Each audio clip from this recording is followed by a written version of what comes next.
Welcome to Talking with the Experts. This is where we discuss great ideas to take your business to the next level. How do we know these ideas work? Well, it's because we're talking with business owners who are using these ideas. Business owners who have years of experience and expertise. All things business by business owners for business owners. And now, here is your host, Rose Davidson. Hello, welcome to Talking with the Experts. I'm your host, Rose Davidson from rosedavidson.com.au. And it's my very great pleasure to introduce you to Gabriel Kaam. And he is coming to speak with us about e-commerce and all things e-commerce to do with SEO, social media, and e-commerce growth. Now, Gabriel is a French entrepreneur living in Paris. He's the CEO and co-founder of the KNR Agency. And since 2016, he's been working with the biggest fashion, beauty, and luxury brands to help their growth on e-commerce. And some of his notable clients are LVMH, L'Oreal, and Givenchy. And I don't know, I didn't say that correctly, but it's as close as I can get. Yeah, it's good. Gabriel, it's such a pleasure to meet you all the way from Paris. Welcome to Talking with the Experts. Thank you for having me, Rose. Yeah, so tell me a little bit, how did you end up owning your own business and doing e-commerce for fashion industry?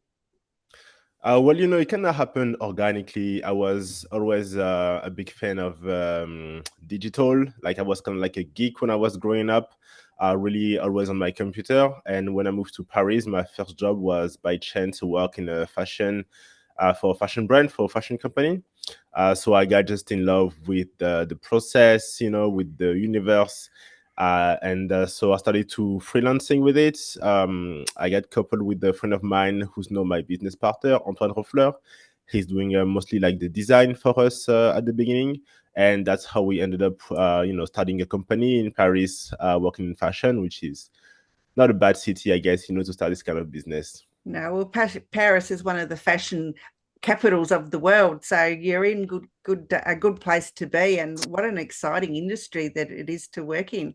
So I guess, how do you balance automation with a personalized customer experience? Yeah, well, we do a lot of automation internally, of course, for us. It helped us aggregate data, calculate data, and get a bit of overview about what's going on without having to, do the work, manually. So it's more about grabbing information, consolidating information, presenting information, so you can make,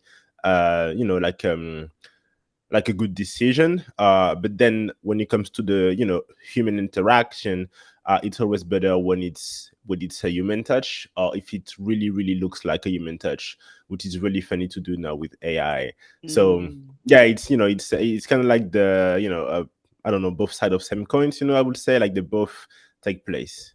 Yeah, that's an interesting thing. I mean, the customer experience is always what we should have front of mind all the time. It doesn't matter what industry we're in. So how can a small e-commerce brand compete with these industry giants? Because there must be a big step to get from starting out to competing against the likes of L'Oreal. Yeah, well, I always say actually that sometimes it's easier to be small. I mean, of course, if it's good to be like a L'Oreal type of size of client. But even for us as an agency, when we started out, they were just like Antoine and I, and we were competing, against the Publicis, the Fred and Ferry of this world. And for a long time, I felt like I was too small, and I didn't feel like I had my place. And it took me like quite a few years to realize that my strength was in my size. Like, people actually liked to work with smaller agency because there's less politics involved. Decision can make quicker. They actually always talk to the right team. They don't get like a VP of sales that then turn them into like an intern that doesn't know how to do their job. So that's the same thing for brand, right? Like, some people, they really want to connect with the brand on a personal level, maybe even with the founder or the co-founder of the story of the brand, which is a little bit less easy to do with like big brand like L'Oreal, right? Because they have to be global, so it's really hard for them to be in a specific niche.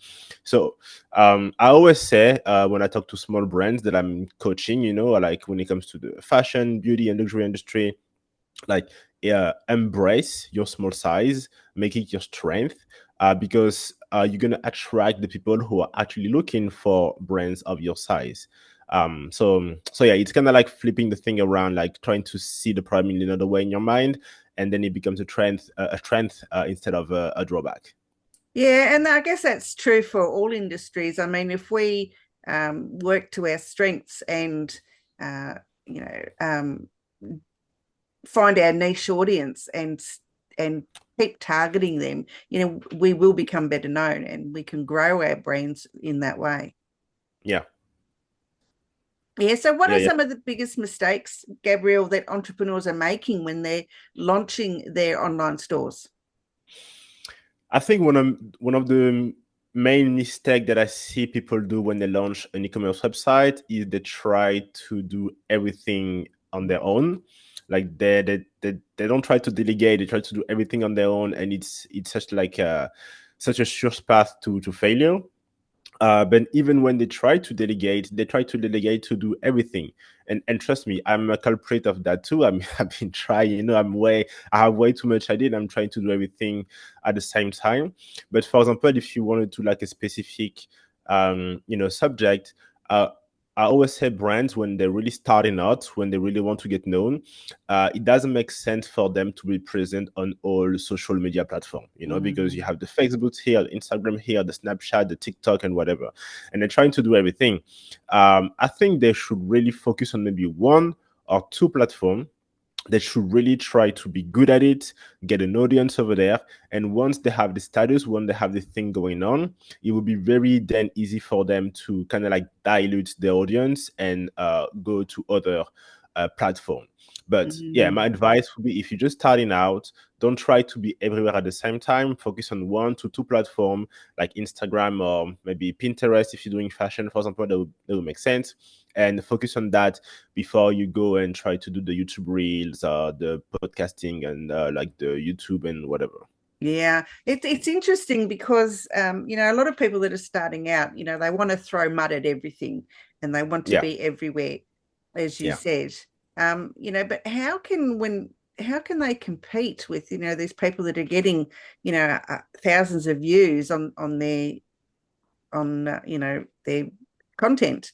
How can they make themselves stand out? Yeah, I mean, exactly. I mean, I think if you're like starting a brand, oh, you okay? Yeah, if you're starting like a fashion brand or like a cosmetic brand, and then if you're just starting out, you don't have an audience, and you see all of these big brands, influencer racking millions of views, it can be a little bit depressing. So my advice would be to first of all, try to understand a little bit how this platform works.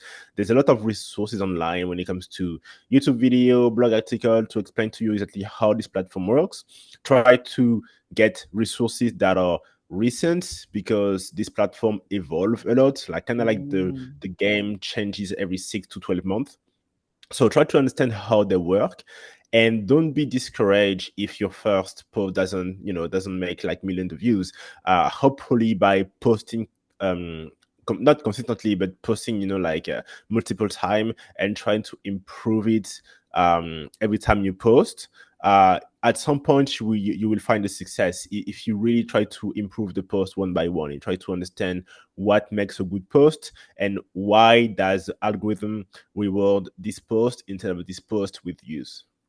Yeah, is it advisable to look at your competitors, so people in the same niche, and not steal their ideas so much, but emulate what they're doing? I mean, if they're getting, a lot of views on a particular post, maybe looking at what they're doing and how they're doing it might help you to get the traction on your posts. Yeah, exactly. And I think it's a really great idea. I mean, I mean, I know it's hard sometimes to hear from creators, like to tell them you should like look at your competitor and try to emulate them. And because creative people have a desire to create something that's from their own. But when it comes to like a business approach, I myself like to have like a, like a business view, try to look at what's already working and try to emulate that, and then put your own little spin on it. So you make sure that you're not going like into a direction that is really hard to function. But I mean, yeah, I think it's always good to look at what the competitor is doing, what they're doing right, and what resonates with you. You don't want to copy them and be just a same copy, but try to understand why they're doing right and why it's working, and try to see how you can implement that into your own vision for your own platform, for your own content. Yeah, great points there. I think yeah, not copying but emulating what your competitors are doing is a great way to get started, and and you can sort of work out why these posts are doing better than yours. I mean, it might be just wording it, that you're not reaching your target audience, you're not making them feel that they need to buy from you. So yeah, just be mindful that that you, as you say, not copying them, because that wouldn't be the right thing, but just emulate them and see what works for them, and see why they're doing so well. Yeah, so exactly. Yeah, sorry. Yeah, I was saying exactly, especially for people like me who maybe don't have this creativeness inside of me when it comes to content creation. It's really hard, because if you want to start, you're like, okay, what do I do? Like, what kind of post am I making? Well, if you have this, I would say, like kind of like a writer's block, I think that's the term in English. Yeah. Try to look at your competition and maybe try to emulate one and try to see. And then it's all about getting the ball rolling. Once you start to create content, it will be much easier to create more. So yeah, look at the competition, look at what they're doing, try to emulate things that are working. So look at the amount of likes, views, comments, stuff like that, and try to see if it makes sense for you to create this type of content for your brand. Yeah, absolutely. I think that's a great point. So how do we build a long-term brand loyalty when the market is so competitive? Yeah. Well, I think if you really want to start a brand and work on the longevity and try to create an audience that's going to follow you and love you, on the long term, you really need to find your niche and you need to find your target audience, and you kind of have to stick to them. So hopefully choose one that that you like and that you love to create content about and interact with.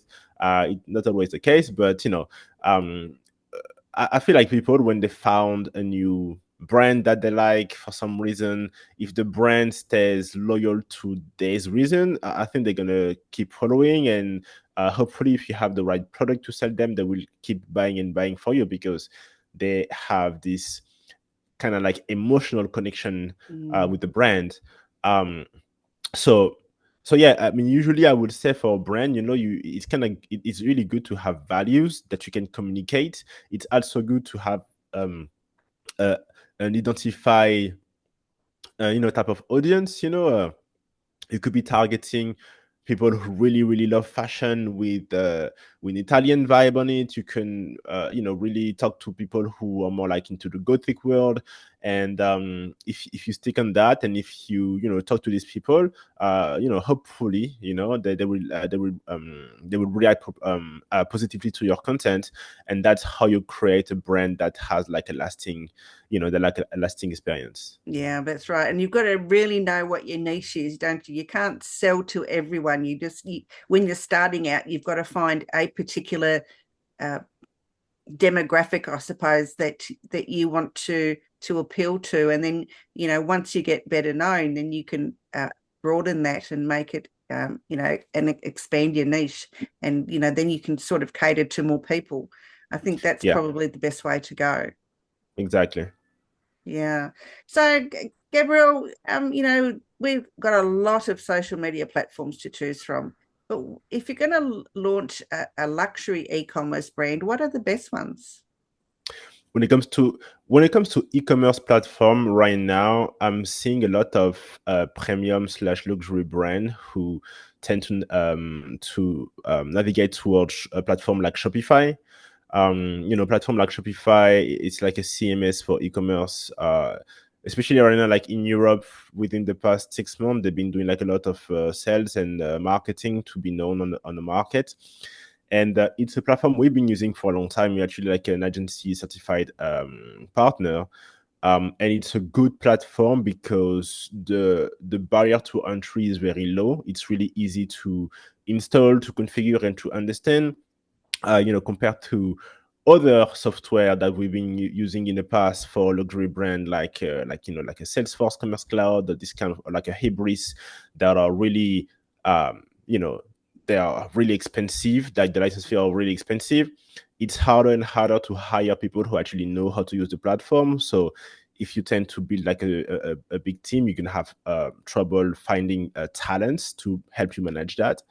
And then they're not really malleable. It's really hard to make this company involved, this website involved.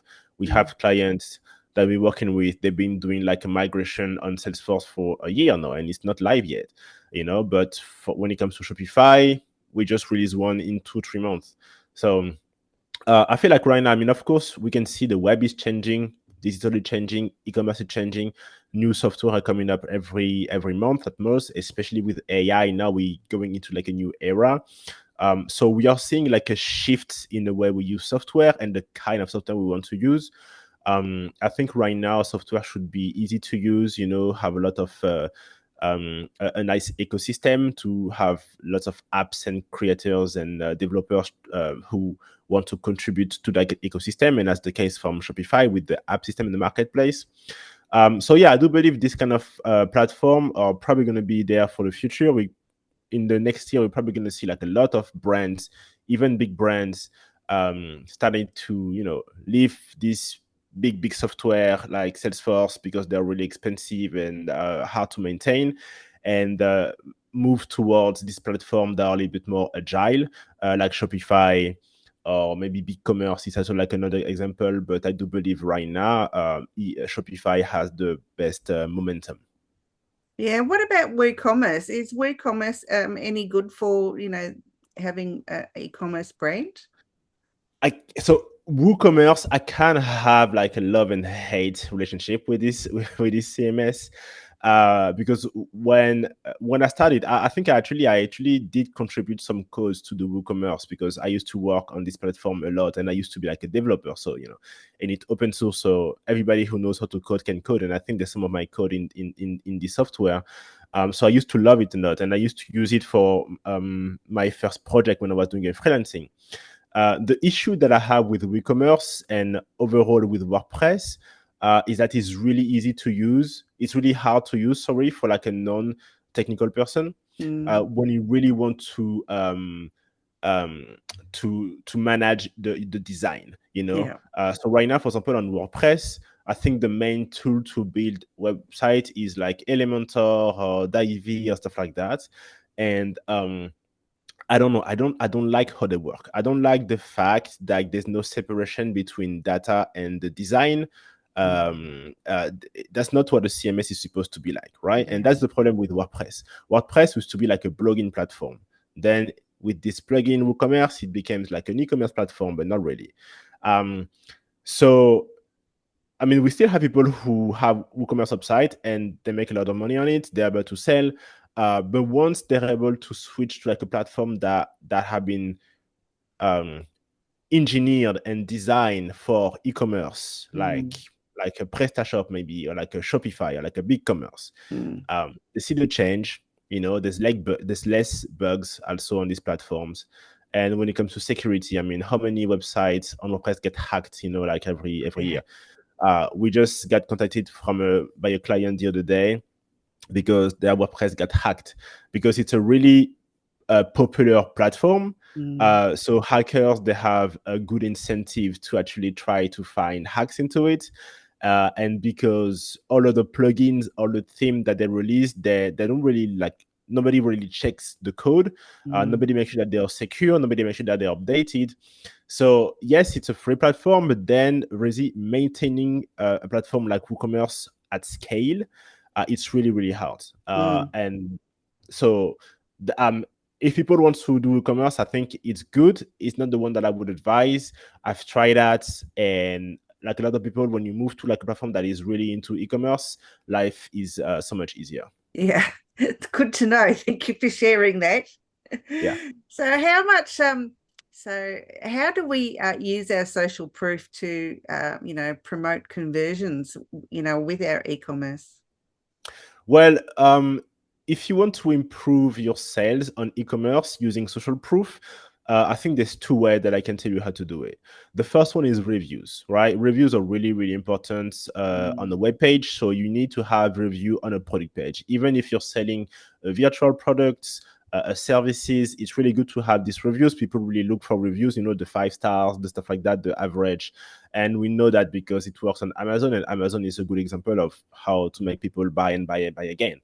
So make sure that you have some reviews on the website, and make sure that you are getting these reviews. So every time somebody buys one of your products, once they receive it, after 1 week, send them an email like, hey, I hope you get your product okay. How did you like it? If you like it, would you mind giving us a review? And if you don't like it, let us know so we can fix it and make it okay for you, right? So that's just good customer service. That's going to increase your retention, and that's going to help you have really good reviews. So that's the first thing, and that's really easy to do, right? On Shopify or whatever, you have a lot of tools to do that.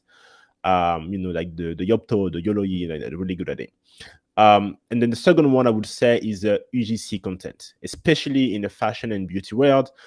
You want to see, when people come to your website, they want to see your product in situ. It's not enough to have a picture of a model wearing your products, doing a photo shoot. They want to see how it looks like on a person that looks a little bit more like them. They may not have the same body structure, the same skin type. So it's really good to involve your clientele in inviting them to create UGC, or to reach out to like professional, I would say, UGC creator to create content, and then you put that on your website. That acts as a review because people are giving their review on the product, they're trying it, they're using it, and it also shows that, hey, other people seem to like this product, so it's more likely that I'm gonna like this product too, right?